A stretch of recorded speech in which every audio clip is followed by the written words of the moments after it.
What's going on, guys? Your boy Fluff here. Today, a new build for you guys. It is a lawn build, T13 speed farm. It's amazing, it's fast, it's fun. We're calling it the Lich King build. Let's get into it.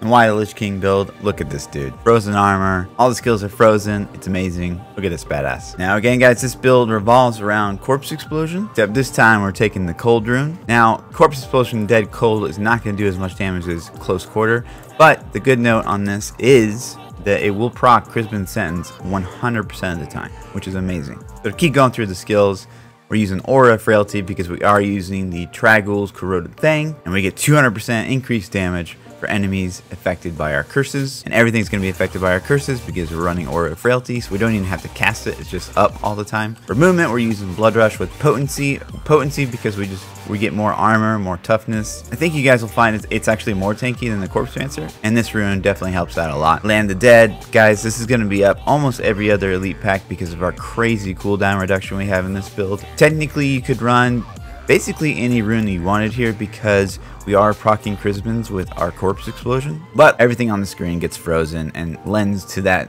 Lich King feel where everything's just, you know, frozen and dead and awesome. Again, guys, we are using, just like the Corpsemancer build, the Golem with Flesh Golem rune. Why? Because he will plop down a nice juicy stack of corpses pretty quick here. You guys can see his cooldown going down like crazy, and we don't have Ingyam effect up because we're running Commander of the Risen Dead, and our cooldown reduction is off the charts at a massive 55. And then lastly, we're using Bone Armor, Harvest of Anguish. This is going to give us more toughness, this is going to make us move faster, and it's what gives us that sweet frozen armor Lich King look. I will note here that Dislocation is also quite a good rune if you don't feel you need the movement speed. The movement speed is really nice though for obviously speeds. Mostly Dislocation rune is really nice here too because, you know, stunning elites before they have a chance to do anything or even move before your Corpse Explosion goes off is actually pretty nice. So things like Succubus, Lurkers can't have that 1 second chance to kind of like run away, but Harvest of Anguish I think is the better rune here because we do get the movement speed and we don't need to proc Crispin from Dislocation.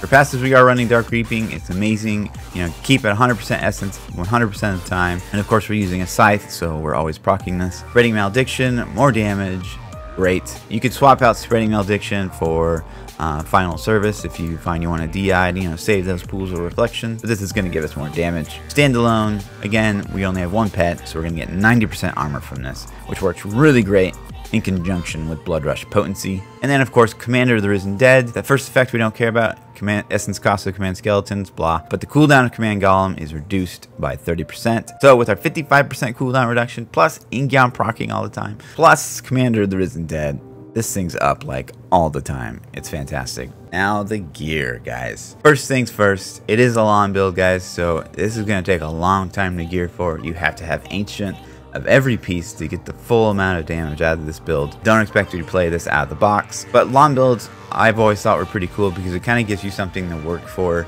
as you're, you know, gearing your character with your normal sets and stuff like that. You always have this lawn build in the back of your head that you're just, you know, you get one piece, you get another piece, you know, you play 3 hours and you get one more piece. But let's start with the most important pieces. One, again, you guys are running Trag'Oul's Corroded Fang. You're always cursing enemies with Aura Frailty. You get 200% damage juice, which is amazing. We do like to run damage here and cooldown reduction. You know, more cooldown reduction means more uptime on Command Golem, Flesh Golem, more uptime on Land of the Dead, Frozen Lands. Great. Another really important item here is the Moribund Gauntlets, which is really nice. It says, you know, your Golem will kind of poop a corpse every second. So this can be nice because he'll just stand there and you can blow up dudes based on the corpses he generates, which is really nice. He does kind of, you know, F off and do his own thing. You really want to make sure you try to keep him in range if you find you're low on corpses, or you can always kind of port back to where he is and stand on top of him and spam Corpse Explosion. And speaking of the Golem, we are using Golem Skin Breaches. Golem's damage is increased by up to 125%. We don't really care about that effect. It's nice, but we don't really care. But the secondary effect is you take 30% less damage.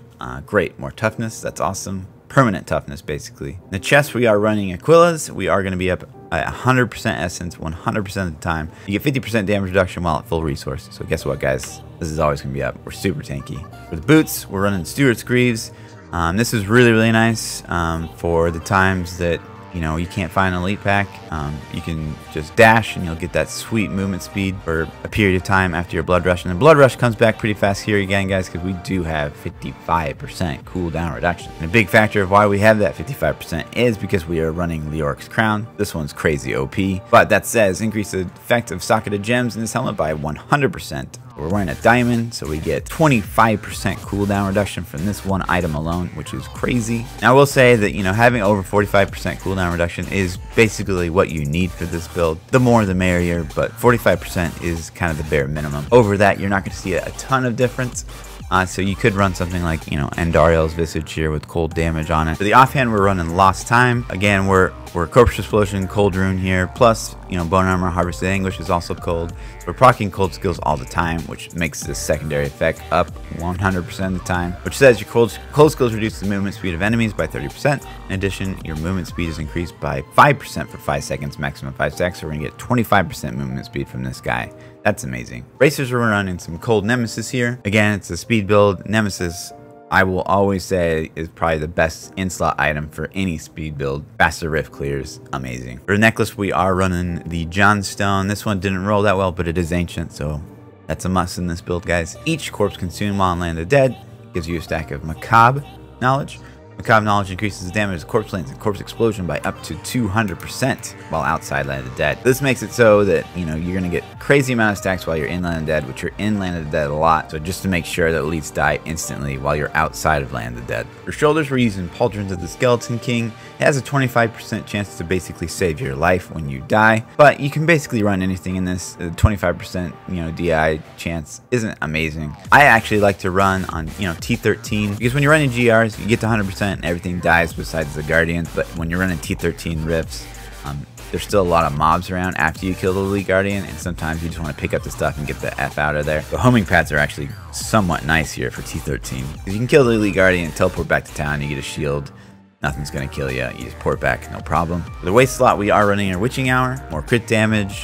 Again, if we could roll off attack speed, we would. It doesn't really help us. And of course, in the ring slot, guys, we are using the Legacy of Nightmare setup, which says, while this is your only item set bonus, every ancient item you have increases your damage dealt by 100% and reduces your damage taken by 4%. So, every ancient piece here, you got 1, 2, 3, 4, 5, 6, 7, 8, 9, 10, 11, 12, 13. Obviously, that's juicing our damage up quite a bit, plus our toughness. Finally, in the cube, guys, run Ingyam. It's a T13, GR65 and under speed build. This is a great item for that. Cooldown reduction reduced by 10 seconds. This means we can spam Blood Rush. You can basically spam Command Golem every pack, and Land of the Dead's going to be up every other pack. The armor slot, we're running Grasp with Essence, which basically gives us 500% multiplier on Corpse Explosion.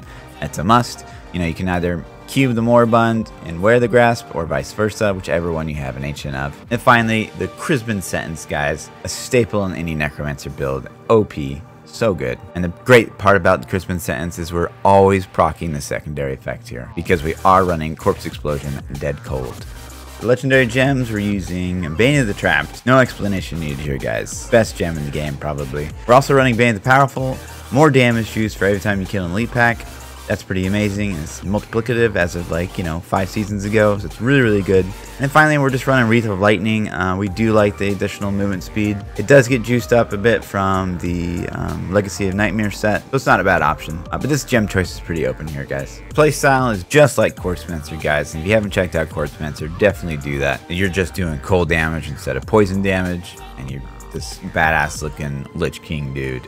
How cool is that, guys? But that's basically it for this build, guys. As always, like, subscribe, come over to Twitch, ask your questions, support me on Patreon. Big shout out to Robert and Dylan for supporting me on Patreon. We really appreciate that juice, guys. And another shout out to Voltarian and Voiceless for giving me some donation juice on Twitch. We love you guys. We'll leave a rift clear at the end of this video, just like always. GR60, again, guys, it's the T13 equivalent. People always ask me, why are you running GR60 at the end of the video? One, so you guys can see the time once I've killed the Elite Guardian. And two, you know, when I'm running T13 normal rifts, you know, I'm picking up whites, I'm picking up blues, I'm picking up gems, picking up all the DBs. Maybe I run into a goblin pack and I have to stand there for like 45 seconds. But I think a GR60 is a better implication of how fast a build can be. So that's why I do it, guys. But enjoy.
That needs to recharge.